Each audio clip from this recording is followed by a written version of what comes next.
очень сильный подземный толчок был. Ужасно. Как минимум баллов 6. Сначала было вертикальное, потом Такого давно не три было. захода горизонтального, попадала вся посуда. Это самое, вот это. Я первый этаж испугалась, у меня телевизор. У меня ноутбук закрылся от толчка, хлопнул. А посуда разбилась и все. Услышал звук Где? посуды. На кухне, да? Да. Стекла, да.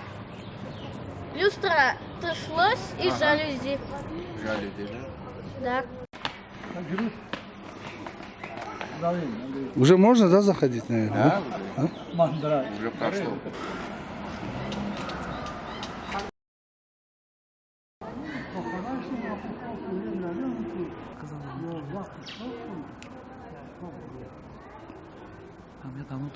Да нет, давно я уже сторожил в Душанбе, сколько лет, и чтоб такое сильное давно не было.